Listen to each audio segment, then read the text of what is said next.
Welcome back to another edition of Retire and Thrive podcast, where we help you build your life with purpose, wealth, and confidence.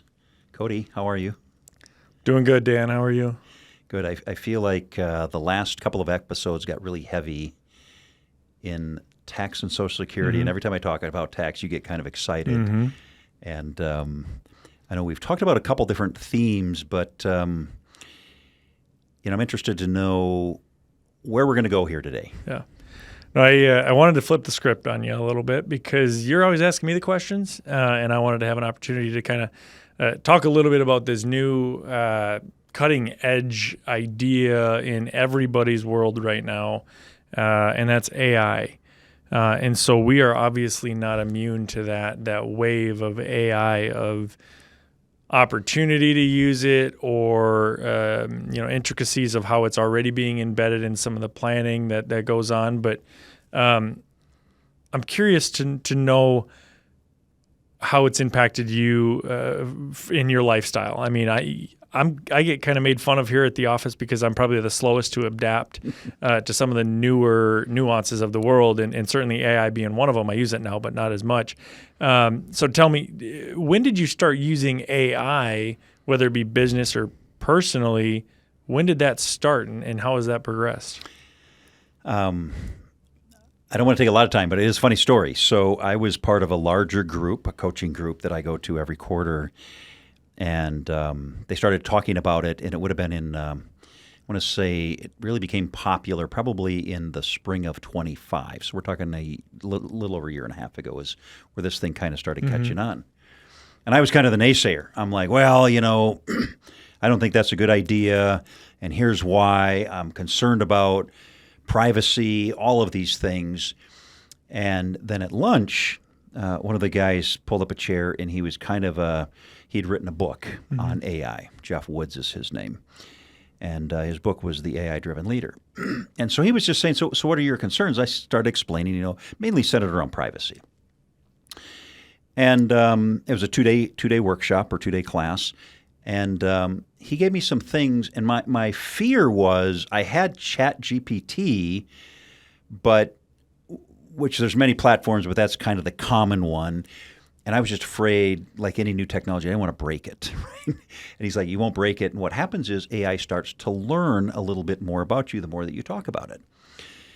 So he said, obviously, you run a business because, you're here at this entrepreneurial coaching program.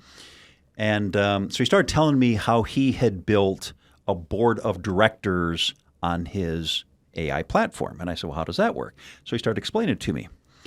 So that night, I got back to my room and I'm like, well, I'm going to play around with this thing. And I was up till 1 o'clock in the morning. I was playing around with this, and I end up, and I still have to this day, 9 board members on my AI fictitious board. But what he was telling me is he said, I've got specific people. Like I use Steve Jobs on my board. Granted, he's not around anymore, but he's my creative director. So when I have creative things, I want to run it by Steve.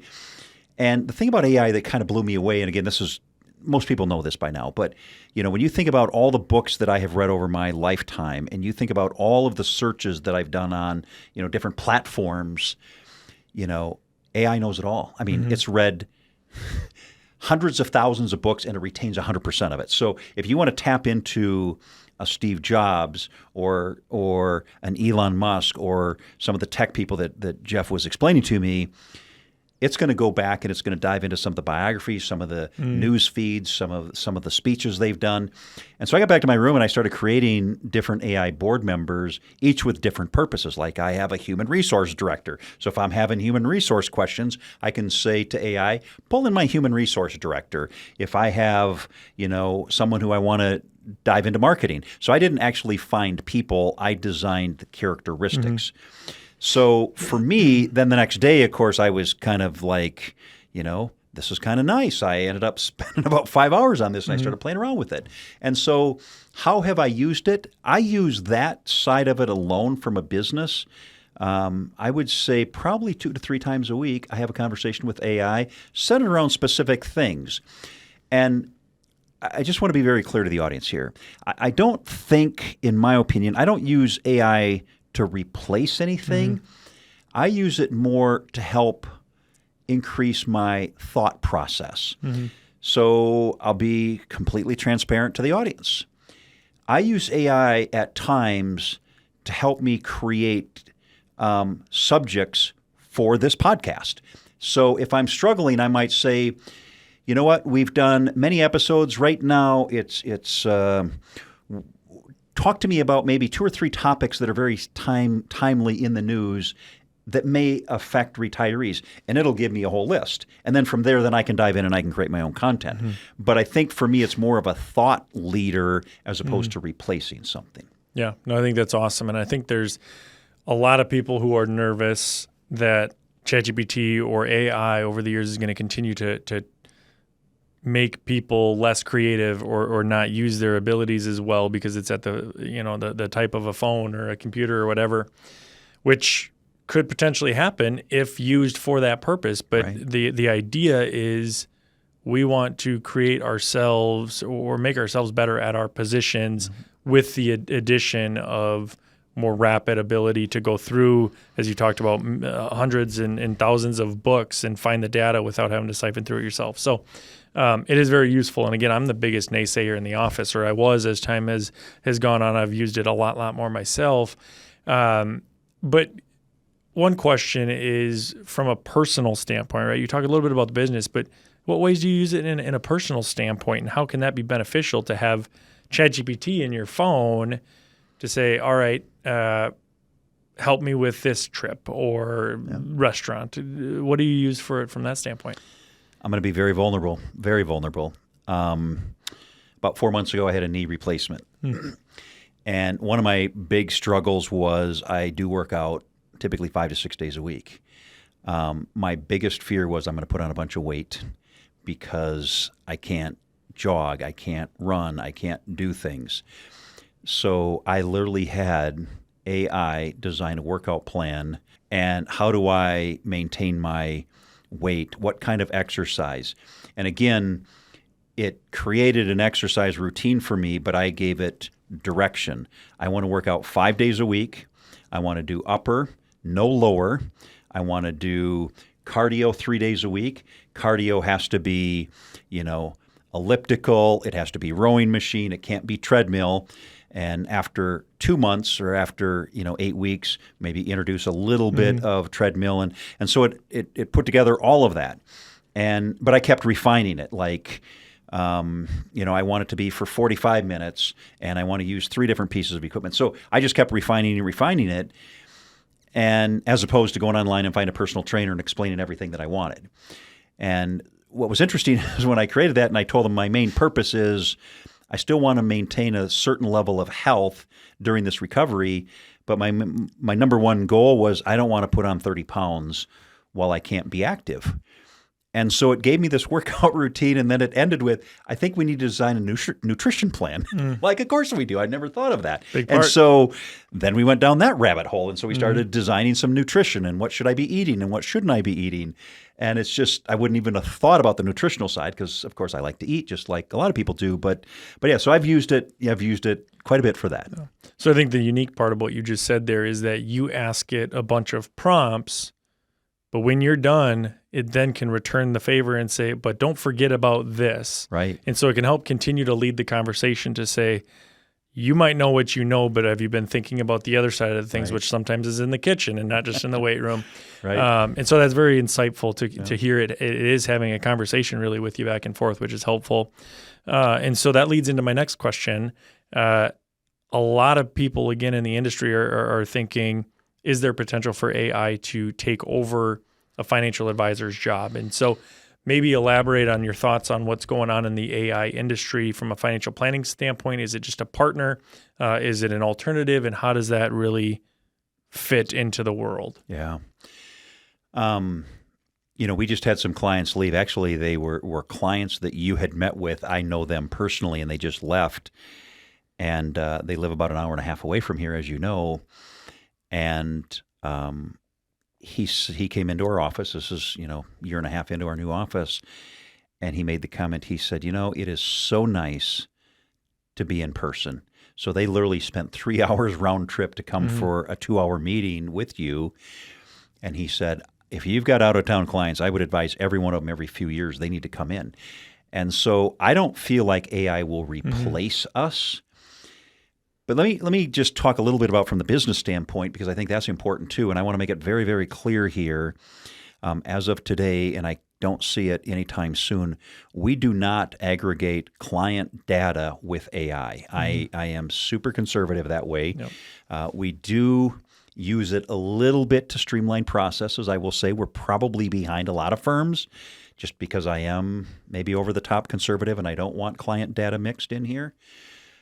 But what I will say is that AI can definitely be useful. And it could be everything from new account paperwork that maybe takes 15 minutes and it can be done in 2 minutes, or just think about back office, all the processes and paperwork. So to answer your original question, I don't see AI replacing the human in terms of the financial advisory space, because there's the AI can't always humanize the experience. And you and I were in a meeting yesterday with some clients of ours that are relatively new. And oftentimes what we find in these people in particular, because they were new and business owners, we thought we were going to go down this discussion. We asked a couple of open-ended questions. We didn't even get to that, and we went over here. So we had to pivot. And I think AI isn't going to be able to pivot like we do as human beings. But I think my last comment on that is I think that there are a lot of efficiencies that can be used with AI, and I think a lot of big corporations have jumped on that bandwagon, and I do find that very positive when you look at some of these larger companies that are streamlining processes through AI.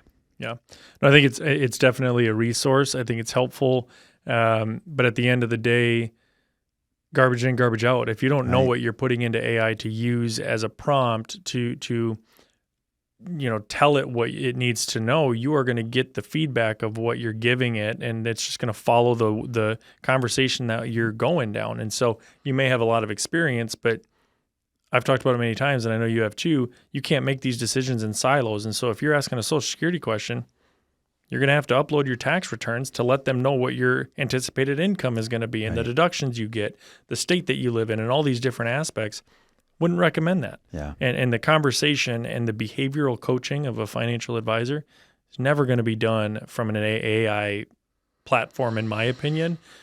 And what's unaware or an unknown secret about retirement planning, a lot of times it's coaching and helping people feel confident to spend their money. True. And AI is not going to come out and do that and hold your hand and tell you stories and explain why it happens. And again, that's just, it's definitely a resource for us. But I don't see it replacing the industry, which I'm very thankful for. Otherwise, I'd have to be a full-time podcast guy. But anyways, at the end of the day, anything else you wanted to say about AI that has affected your lifestyle in recent years? And this is more for the audience. And what I find interesting, and this is just my observation, this is not factual, but I do find the younger generation tends to shy away from it more than my generation. For whatever reason, I'm not 100% sure why, but you're always going to have the tech people that love it and the old school that really doesn't love it. But where I'm at with AI today, and I use it frequently, it's probably not a day that goes by that I don't use AI either personally or business in some form or fashion. So I love it. But my AI version or my AI where I'm at today, I wish, because we talked about, regrets or whatever, my regret is I didn't jump in it quick enough. But more importantly, I was so afraid. I was the guy who was afraid of breaking it or saying something. And I'll just say this to the audience. If you're afraid of using AI, don't be. AI, the more information you share about yourself in terms of some of your habits, some of your likes, things that you do, that you don't do, lifestyles in terms of, whether it's working out or you like to play pickleball or you like to jog or whatever it is, it starts to learn who you are, and then that becomes better for AI to give you certain recommendations. And so my biggest message today, honestly, Cody, is don't be afraid of wrecking AI, because you won't wreck it, but help help it learn who you are as a person, and I think you'll find great benefit. And again, it could be as simple as planning a meal. And as an example, I mean, I would go in and I would say, I want no more than 2,500 calories.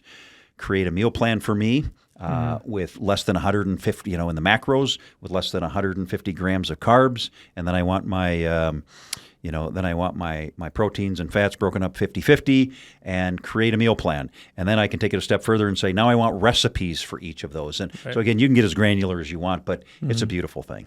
Yeah, and it's only going to get better. I mean, it's only going to advance and have more regulation and continue to grow in its field. And a quick story, and I know we're running on time, but my wife and I just got new countertops in our house, and we were in there picking out backsplash for it afterwards, and we were talking with the gal helping us kind of figure out what backsplash we want. And I was doing everything on ChatGPT. I took a picture of my kitchen and I had it kind of install a backsplash for us, and it's all virtual.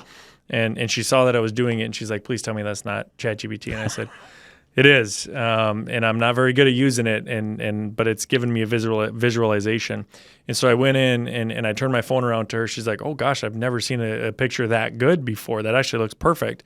And I was like, "Well, it just gives me the visualization. It's not smarter than you, but it helps me understand making my decision." Yeah. So I think that was a little realization for her too, to be like, you know what, really, it is getting better, and it's useful, not a replacement kind of thing. So anyways, I think it has a lot of potential long term. Yeah, I agree. Thank you for tuning in to another episode of Retire and Thrive, where we help build your life with purpose, wealth, and confidence. We release a new episode every week, and click like and subscribe below to receive future episodes. Thank you. Fortress Financial Group LLC is a registered investment advisor. Advisory services are only offered to clients or prospective clients where Fortress and its representatives are properly licensed or exempt for licensure. The opinions voiced in this material are for general information only and are not intended to provide specific advice or recommendations for any individual. All indexes are unmanaged and may not be invested into directly. Investing involves risk, including loss of principal.